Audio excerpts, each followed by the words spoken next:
Ես վերջերս իմացա, որ մի քանի այգիներ չորացել են։ Ինչ են չորացել։ Պարզվում է հողամասի տերը այդ վինտիլը բանը մի հատ փական կա, որ ամիսը 3 անգամ ուղղակի սենց մի հատ գործողություն պետք է աներ, էլի հասկանում եք, սենց մի հատ գործողություն է, սենց է փականը, պետք է գար սենց աներ։ Չի արել այդ գործողությունը։ Բացատ գնում ենք ասում ենք, բայց խի ասում են չի, ես պետք է անեի դա։ Ես իմանում եմ, զանգում են քաղաքապետարան, այս ամեն ինչից հետո զանգում են քաղաքապետարան, ասում են, բայց այգին ով պետք է ջրի։ Բա խոտա աճե բան, բա ով պետք է անի այս գործը։ Ես չեմ հավատում, ասում եմ, ոնց կարա տենց բան լինի։ Ոնց կարա տենց բան լինի, բայց կա այդ բանը։ Մենք մեր իրականությանը միջև չառերեսվենք, միջև մեր բանի են հոտնկաս կենացների բարձրությունից չգանք, հողի վրա չկանգնենք, չշոշափենք այդ հողը, չի ստացվի ոչ մի բան։ Եվ ինչ եմ քննարկող հարցի համատեքստում ասում, որ պետական մարմինները, իրանց իմացության մակարդակը, սա այն հատվածից է, որ ասում եմ ժողովուրդ ջան, մենք կաբինետներում միշտ չի եւ այնքան էլ շատ տեղեկություն չենք ստանում մեր իրականության մասին։ Մեր իրականությունը պետք է ճանաչենք, մենք ի վիճակի պետք է լինենք այդ իրականությունը վերլուծել եւ այդ իրականությունից բխող գործողություններ անել, եւ այս որոշումը նրա մասին է, որ մենք միջև հիմա 2017-ի համեմատ աշխատում ենք 4 անգամ ավել, սրանից հետո 2017-ի համեմատ պետք է աշխատենք 8 անգամ ավել։ Որպեսզի մենք այս խնդիրները կարողանանք, որովհետև ես չգիտեմ, ես որպես Հայաստանի Հանրապետության վարչապետ, որ այդ ծրագրի հեղինակն է, որը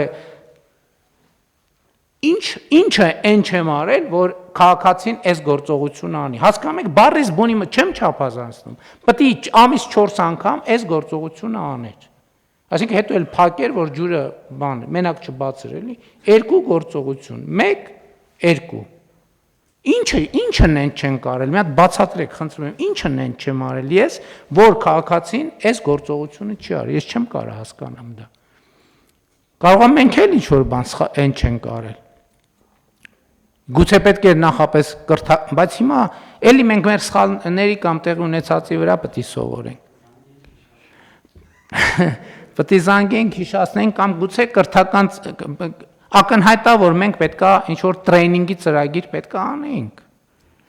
Որտեւ երբ որ ասում են կաթիլային ոռոգում է, դել չի կարող մարդիկ ընկալել են, թե դա լրիվ ինքնաշխատ համակարգ է կամ չգիտեմ ինչ։ Բայց ես նկատի ունեմ, մենք սենց խնդիրներ, բայց ես սա չեմ, ելի եմ ասում, ես սա չեմ ասում որպես մեղադրանք, որովհետեւ մեղադրանքը անիմաստ է։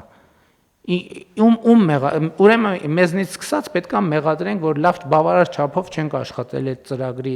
վրա, բայց մյուս կողմն էլ կա, որ ես ասում եմ, միջև բարեփոխում իր խնդրին չանի, որն է այն think tank-ը համաշխարհային, որ մեզ խորհրդատվություն տալիս, պետք է առանձին մեր ասես գիտեք ինչ հատուկ բան է պետք, որ այս գործողությունը տեղի ունենա։ Չկա տենց բան, բայց այս մեր իրականությունն է։ Այս մեր իրականությունն է եւ ես որևէ անիմաստ է մեզ էլ ինքնախարազանում էլ չանենք, ուրիշին էլ չմեղադրենք, մենք պետք է աշխատենք։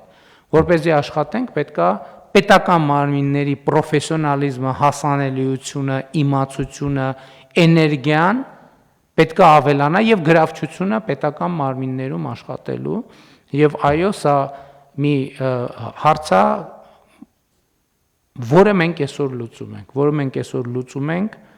ոչ միայն այսօր պետական մարմիններում աշխատողների համար, այլև ընդհանրապես ինստիտուցիոնալ խնդիր է, որը լուծում ենք։ Սոցիալական հարցերի առումով էլի մենք պետք է արձանագրենք, որ մեր սոցիալական քաղաքականությունները սոցիալական ոլորտի այն բանաձևերը, որով մենք միջև այսօր աշխատել ենք, բոլորը մեծ մասը սպառել են իրենց։ Մենք լրիվ նոր բանաձևերով պետք է աշխատենք։ Ես օրինակ երեք ազգային ժողովում էլ ասեցի, որ հիմա օրինակ երկրում կենսաթոշակառուների թիվը օրինակ ինչա դժվար թոշակը բարձրացնել հարգելի գործընկերներ։ Մի պատճառը, որովհետև կենսաթոշակառուների թիվը շատ մեծ է, 660,000 մարդ։ Այսինքն 1000 դրամով թոշակ ավելացնելու համար մենք պետքա տասնյակ միլիարդների ծախս է դա ենթարկում պերմանենտ անընդհատ, որը փաստացի հետ շրջելի չի եւ ընդհատելի չի։ Եվ մեր խնդիրը նաեւ էսա եւ նաեւ մեր խնդիրը քաղաքական առումով նա է, որ մենք մեր տնտեսական զարգացման, մեր պետական շահի տնտեսական զարգացման շուրջ մեր ռեսուրսի մաքսիմալը օգտագործենք։ Եվ այս համատեքստում ես էլի կարևոր եմ համարում արձանագրել, որ ես առաջարկում եմ եւ խոսել ենք նաեւ դրա մասին աշխատանքի եւ սոցիալական հարցերի նախարարի հետ, որ մենք որդեգրենք այն կոնցեպտը, որ 63-ը ոչ միայն կենսաթոշակի, այլև փոքր բիզնես սկսելու լավագույն տարիքն է, ասեցի արդեն ինչի, որովհետեւ կարծում եմ նախ 21-րդ դարում 63 տարեկան 65 կամ 70-75 տարեկանը ինքը լրիվ ուրիշ կատեգորիա է, այսինքն դա մարդու համար շատ լավ, շատ ծաղկուն, եթե մարդը առողջ է, էլ եմ ասում, եթե մարդը առողջ չի, 29 տարեկանն էլ է պրոբլեմ։ Ես շարքումներ լսեցի, թե սա կենսաթոշակային տարիքի փոփոխության եւ այլնի նախապատրաստում թեմաները, որը բացարձակապես կապ չունի մեկը մյուսի հետ։ Ընդհակառակը մենք ժողովրդագրության ռազմավարությունն ենք ընդունել, որտեղ կենսաթոշակառուների տնտեսական ակտիվացումը կարմիր թելի նման անցնում է եւ ընդ որում կենսաթոշակային տարիքի մարդկանց կյանքը առավել ակտիվ, առավել բովանդակային դարձնելու մասին է այս ամեն ինչը եւ այս ամեն ինչը էլի մենք որ խոսենք մեր ռազմավարությունները մենք մյուս տարի հույս ունեմ կառավարության առաջին նիստում կընդունենք մեր տնտեսական քաղաքականության նոր տնտեսական զարգացման նոր դոկտրինը եւ այլն եւ այդպես շարունակ մեր աշխատանքը մեր օրակարգը ծավալվում է մեծանում է եւ պետական կառավարման համակարգը պետքա պատրաստ լինի սպասարկել այդ ահռելի օրակարգը եւ ես այդ է պատճառը որ ընդունվող որոշումը տեղավորում եմ հենց մեր նշած ռազմավարությունների արդյունավետ իրագործման համատեքստում կան դիտարկումներ լրացուցիչ համեցեք պարոն Հովհաննիսյան Շնորհակալություն պարոն վարչապետ եթե հիշում եք 2025 թվականի բյուջեն նախագծելուց մենք երբ որ հաշվարկեցինք պետական ապարատի պահպանման ծախսերը մենք 4% կրճատեցինք այդ ծախսերը մեխանիկորեն եւ որպեսզի բոլոր պետական մարմինները օպտիմիզացնեն իրենց ծախսերը եւ այսինքն հաշվարկային թվից քիչ փող ենք հատկացրել բոլոր մարմիններից եւ եթե հետ նայենք ապա այն գումարը որը մենք հիմա հետ ենք տալիս նույն մարմիններին դա այդ նույն գումարն է որը մենք օպտիմիզացրել ենք այսինքն ոչ մի հավելյալ փող մենք չենք ծախսում եւ ըստ էության դա մեր օպտիմիզացրած գումարն է, որը իմ կարծիքով թեև կարծում ենք, որ լավարկման տեղ ունենք այս մեթոդաբանության առումով, բայց ավելի արդյունավետ եւ թիրախային բաշխվում է հետ այդ նույն մարմիններին, ընդ որում ուզում եմ նաեւ բոլորին հիշեցնեմ, որ այդ նույն 4%-ի կրճատման վարժությունը արել ենք նաեւ 26 թվականի բյուջեի համար եւ պետական բոլոր գերատեսչություններին 4%-ով քիչ գումար ենք հատկացրել եւ հույս ունեմ, որ արդյունքները նաեւ լավը կլինեն 26 թվականին, որովհետեւ այս նույն գործողությունը այդ ժամանակ իրականացնենք։ Պարոն Հովհաննիսյան, շատ կարևոր դիտարկում է եւ ընդ որում մենք այս թեմայի քննարկումը սկսել ենք հենց ձեր նշած ժամանակահատվածում։ Երբ որ մենք ասել ենք, որ մենք պետքա այդտեղ ենք նաեւ, որ կառավարման ոլորտում էլ մեր ֆորմուլաները պետքա վերանայենք, որովհետեւ հիմա մենք հարգելի գործընկերներ Հայաստանի Հանրապետությունը հասել է զարգացման մի կետի, որ մեր միջև այս պահ ունեցած ֆորմուլաները պետքա շատ ֆորմուլաներ վերանայենք։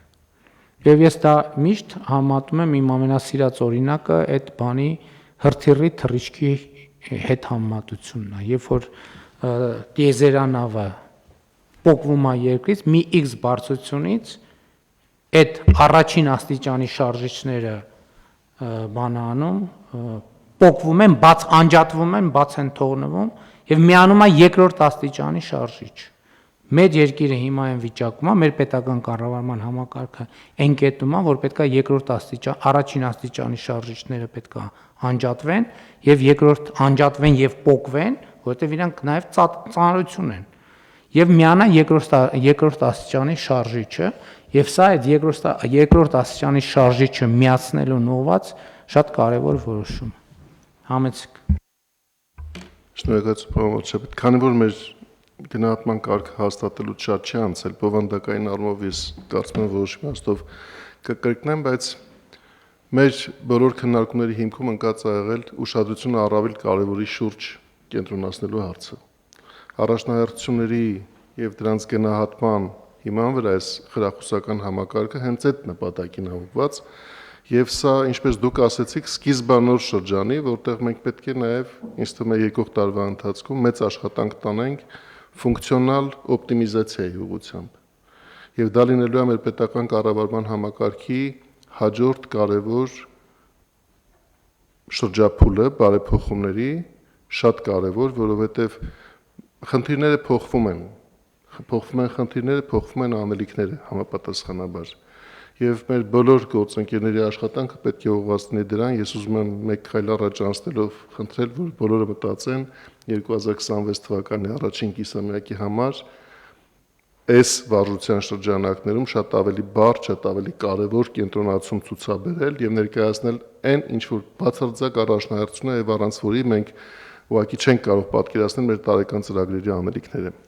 Եվ մեկ խնդրանք էլ, պարոն վարչապետ, ես կխնդրեմ, որ երբ որ հաստատենք այս որոշումը, մեկ օր խմբագրելու համար ժամանակ տաք, մինչև ստորագրության ներկայացումը որոշակի խմբագրական աշխատանք պետք է արվի։ Շնորհակալ եմ։ Պարոն Խաչատրյան, քանի որ այդ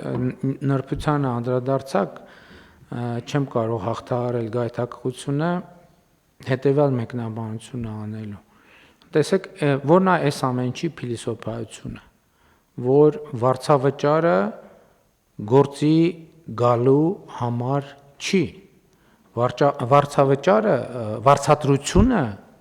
առաջինը պլանավորելու համար է, թե ինչ եմ անելու ես այդ օրը, այդ շաբաթ, այդ ամիս, այդ կիսամյակում աշխատանքի գալով եւ ի վերջո հետո հետահայաց իսկ ինչքանով արեցի այն, ինչ որ հստակ պլանավորված էր եւ արձանագրված էր որպես առաջնահերթություն։ Այս երկու բանաձևերի համադրությամբ էլ տեղի է ունենալու եւ ելի եմ ասում, սա մի բանաձև է իմ համոզմամբ, որը ես էլի կիսեցի, իհարկե մի քիչ այլ դիտանկյունից պետական մարմինների աշխատողների առաջին համաժողովում, որ այս process-ի թիվ 1 շահառուն Հայաստանի Հանրապետության քաղաքացին է, ով պետքա իր կյանքում զգա այս գործընթացի կոնկրետ արդյունքները, այսինքն ինչքան պոզիտիվ եղավ քաղաքացու զգացողությունը, այնքան էլ դա կարտահայտվի պետական մարմինների աշխատանքների գնահատման համակարգում եւ համոզված ենք, որ այդպես էլ տեղի կունենա։